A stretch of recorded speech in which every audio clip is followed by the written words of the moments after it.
Assalamualaikum warahmatullahi wabarakatuh. Saya Dinda Damarasri dari Universitas Muhammadiyah Makassar, Prodi Akuntansi, kelas Akuntansi 19B. Pada kesempatan ini saya akan membahas tentang konsolidasi pada anak perusahaan yang dimiliki kurang dari kepemilikan penuh.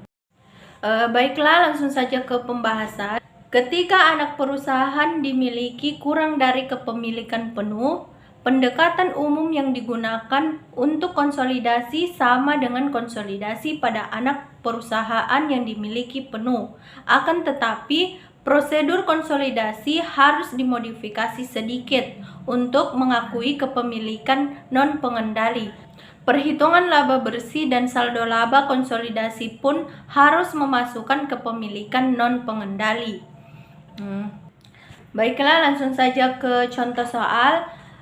PT Idaman memiliki 80% saham PT Amanah yang dibeli pada nilai bukunya selama tahun 2001. PT Amanah melaporkan laba bersih sebesar 25 juta, sementara PT Idaman melaporkan laba sebesar 100 juta dari hasil operasinya sendiri dan pendapatan dengan metode ekuitas sebesar 20 juta.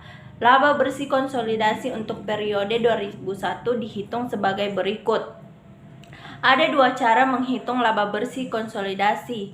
Yang pertama, pendekatan tambahan, menambah bagian induk atas laba bersih anak perusahaan dengan laba induk dari operasinya sendiri. Kemudian yang kedua, pendekatan residual, mengurangi beban kepemilikan non-pengendali atas laba bersih anak perusahaan dari penjumlahan laba terpisah induk dengan laba bersih anak perusahaan.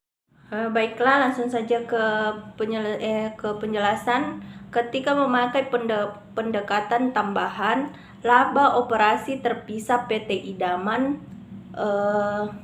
sebesar 100 juta, laba bersih PT Amanah sebesar 25 juta. Proporsi kepemilikan PT Idaman dikali 0,80 sebesar 20 juta, sehingga didapatkan laba bersih konsolidasi sebesar 120 juta. Kemudian pendekatan residual, laba bersih PT Idaman sebesar 120 juta dikurangi pendapatan dari anak perusahaan sebesar 20 juta sehingga menghasilkan 100 juta. Laba bersih PT Amanah 25 juta. Kemudian pendekatan residual, laba bersih PT Idaman sebesar 120 juta dikurangi pendapatan dari anak perusahaan sebesar 20 juta, yaitu 100 juta. Laba bersih PT Amanah ditambah dengan pendapatan dari anak perusahaan menjadi 125 juta. Dikurangi laba kepemilikan non-pengendali sebesar 25 juta dikali 0,20 sehingga dihasilkan laba bersih konsolidasi sebesar 120 juta. Selanjutnya, PT Idaman membeli 80% saham PT Amanah pada 1 Januari 2001 dan mencatat investasi menggunakan metode ekuitas. Laba bersih dan dividen yang diperoleh dan diumumkan PT Idaman dan PT Amanah selama 2 tahun setelah akuisisi sebagai berikut.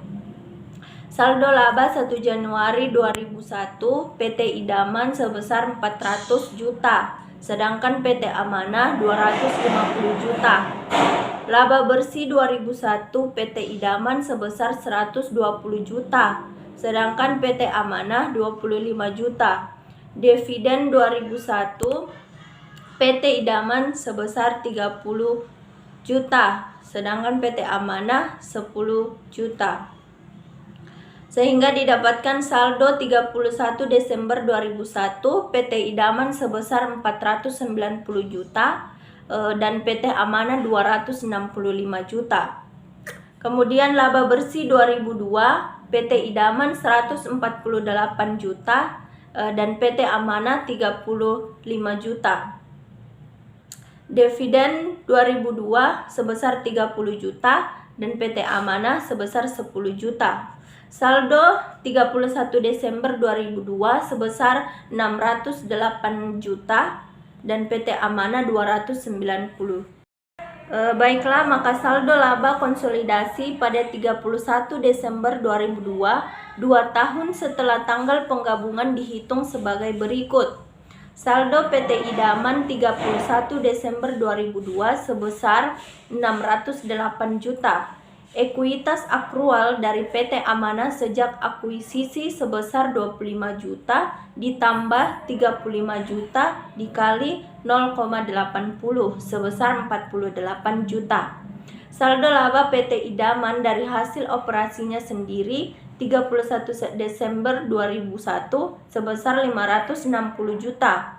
Bagian PT Idaman atas laba bersih PT Amanah sejak akuisisi sebesar 60 juta dikali 0,80 sebesar 48 juta. Sehingga didapatkan saldo laba konsolidasi 31 Desember 2002 sebesar 608 juta. Selanjutnya, kepemilikan suara di atas 50% merupakan salah satu ciri adanya pengendalian yang mewajibkan entitas induk menyusun laporan keuangan konsolidasi. Apabila entitas anak berbentuk perseroan terbatas, PT kepemilikan saham menjadi indikasi hak suara.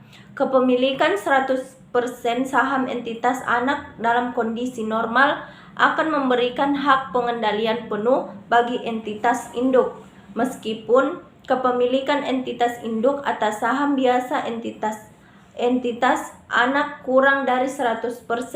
Entitas induk tetap memiliki hak pengendalian atas entitas anak jika terdapat pemilik lain dalam entitas anak yang harus diberikan haknya. Inilah yang disebut kepentingan non-pengendali. Itulah sedikit penjelasan dari saya, lebih dan kurangnya mohon dimaafkan. Assalamualaikum warahmatullahi wabarakatuh.